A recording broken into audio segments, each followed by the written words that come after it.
Today's episode is a pep talk, a little chit chat, because I know this is something a lot of you guys struggle with, which is the constant doubt. The doubt about healing, the doubt about if things are working, the doubt around your diet, your supplements, your body, what it's supposed to be doing. Is it working? Is it healing? All of this noise in your head about your healing journey, specifically on the distrust in your body. And so if you're listening right now and you've had a moment in a time where you've sat there and you wondered, is this working? Is my body doing what it's supposed to be doing to heal? Then this episode is going to be for you. So welcome back to the podcast, the Eczema Warrior Podcast. I'm your host, Julia Chen. I'm a registered dietitian on a mission to help you uncover the root causes of your chronic symptoms and help you feel better in your body with sustainable diet and lifestyle changes. So let me just say this right now. Stop doubting. Stop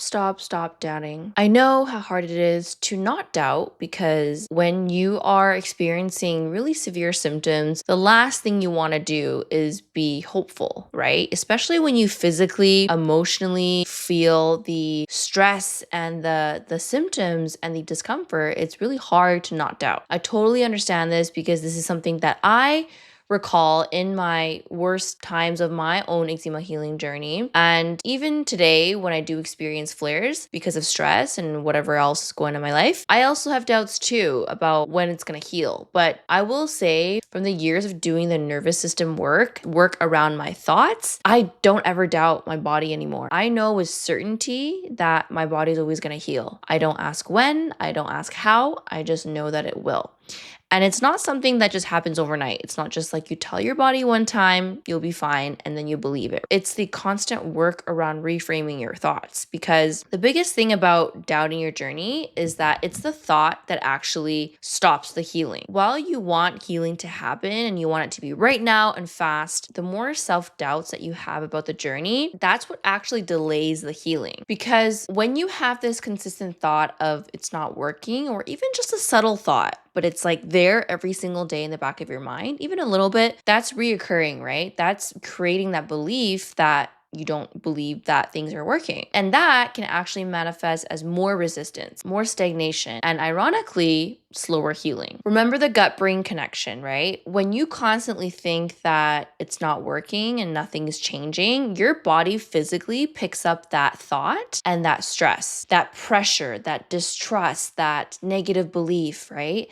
And when it picks that up, it's going to make healing a lot harder, because even though you want and desire healing to happen, your physical body, it doesn't feel safe enough for it to actually happen. So doubt is more than just having a doubt. It's an actual physical reaction in your body that slows down healing. So we have to be intentional with our thoughts and catch them when you feel like they aren't serving them. And this is where the mindfulness practices come in. This is where the limiting beliefs work come in. This is where journaling is so important.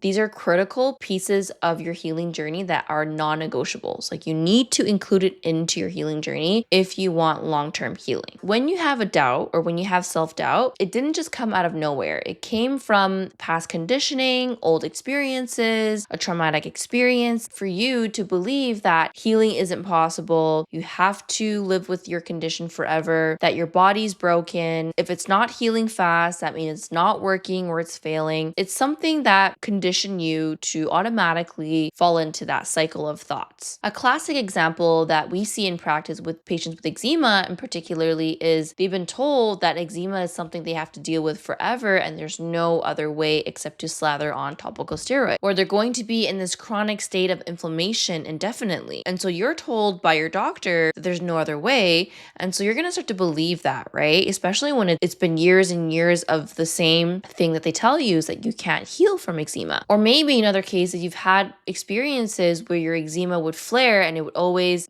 go back and forth. And it's very common, right? To flare, to heal, to flare, to heal. But it's like always in a short period of time where you don't actually see that long-term healing. And so when you physically see that in your reality, it's going to be really hard for you to believe that healing long-term is actually possible. But I want to remind you that these are just limiting beliefs. There's no truth to it, because first of all, there's so much clinical evidence and research around the gut-skin connection, how your immune system and your microbiome can heal the skin, or either create a lot of inflammation on the skin. There's also a ton of research between your nervous system and inflammation. If you have a highly dysregulated nervous system, it's going to cause your immune system to go haywire. It's going to activate that itch scratch cycle because when you're stressed, you release more histamines in the body. There's a lot of evidence out there between the connection of stress, of the gut, of the mind to the symptoms that you have. So as long as we get to the root cause and actually have a protocol that addresses these concerns and these root causes, then of course you're going to see healing at some point. Now, obviously, the healing journey is very much like a roller coaster. It's not a linear journey, but for the most part, your bodies are designed to heal. It's not meant to be in a state of inflammation. We're not meant to suffer with symptoms. And so I want you to remember that whenever you feel like you have a doubt whether or not things are working, let's work through those thoughts because they're not factual, they're assumptions. We don't question if you get a cut on your finger, if you get a cut on your knee or anywhere on your body, do you ever question whether or not that cut is going to heal? Probably not. We just know that it is because your body is designed to heal. If you bump your arm, if you bump your knee and you get a bruise, do you question if that bruise is going to heal? No, because of course it's going to heal. Our bodies are meant to heal.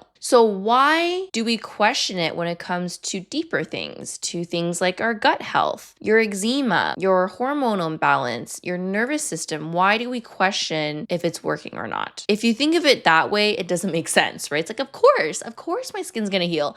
Of course my hormones are gonna be balanced. Like I would see that when I get a cut, when I get a bruise. So how is it any different compared to those type of injuries? It's essentially the same thing. Although healing is not always visible, but it doesn't mean it's not working. Doubt is also rooted in perfectionism because if you fully trusted what you were doing and you felt like it was truly enough, then you wouldn't doubt it. You would just be like, I'm doing what I'm doing right now to heal, and that's a protocol that's sustainable. I'm eating balanced meals, protein, fats, and fiber. I'm taking a few supplements. I'm doing my nervous system practice. Then that's it. You don't need to do any more. We just need to focus on the foundation sometimes and stop overcomplicating healing. Stop the cleanses, stop the juices, stop the million supplements you're taking. It's not as complicated, or we've been told that you have to do X, Y, and Z in order to heal. My little dog Taco was in the background here.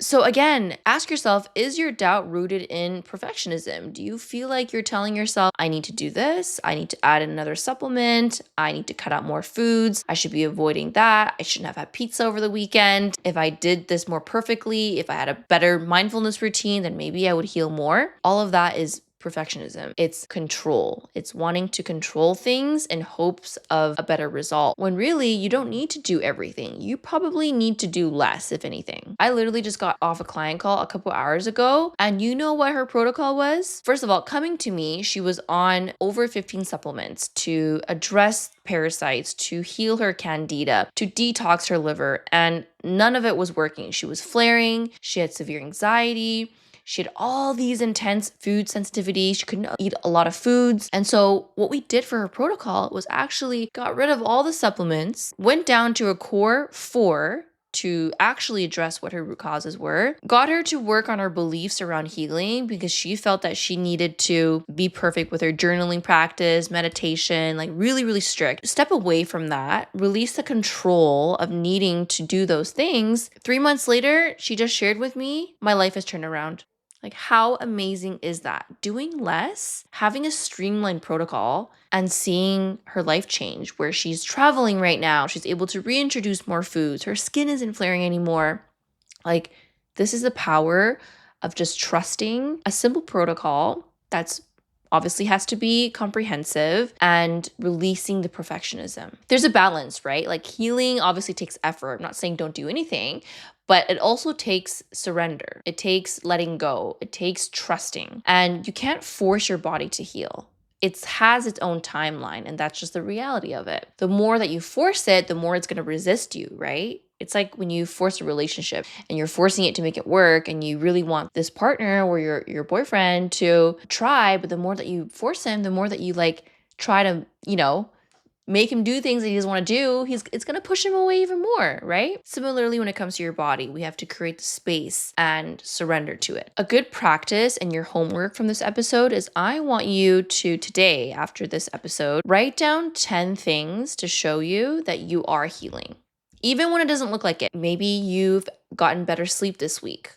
Maybe you feel calmer with your nervous system. You ate more vegetables this week or today. You have been prioritizing self-care and you're not burning out as much. Like these, they don't seem like healing, but we need to start counting them because if you don't, you're always going to be finding reasons why you're not. We want to shift your mindset from disempowering and the negative to more of an empowering mindset. And the only way to do that is to pick on things that are already working for you because there absolutely are things that are working. You're just choosing not to focus on them, but that's okay. That's why you're here listening. So grab your journal, write down 10 things that you've seen an improvement with this week or today, whatever it is, and make that a daily practice. Wake up in the morning, write down 10 things you're grateful for, 10 things that you've seen an improvement in, and you'll start to feel better because when you focus on the good things, more good things will be attracted to you. So this quickie little episode, I hope you found it inspiring and helpful. Anyone who is dealing with chronic symptoms and you just finding yourself in this like negative spiral, at least take the last, 15 minutes to not think about that, to stop doubting the process, stop doubting your body, trusting all of your efforts. Because if you follow the podcast and you're listening to this episode until the very end and all of the other episodes, that shows that you are trying. And that's already such a big step. You're trying, you're learning, you're trying to feel better. It's all adding up. So don't forget that as well. You don't have to be perfect. Nobody's perfect. You don't have to do more. You just have to stay present, stay committed, ask for help. Okay. If you feel lost, if you feel like you're guessing, if you feel like you're doing too much, ask for help, right? Just like that client who was doing so many things by herself on her own, wasn't seeing any changes for over a year, saw me for 2-3 months, and like her life has changed. And that's possible for you too. Thanks for listening. Go and pull out your journal, practice belief, trusting yourself, and releasing any doubts. And we will see you in the next episode.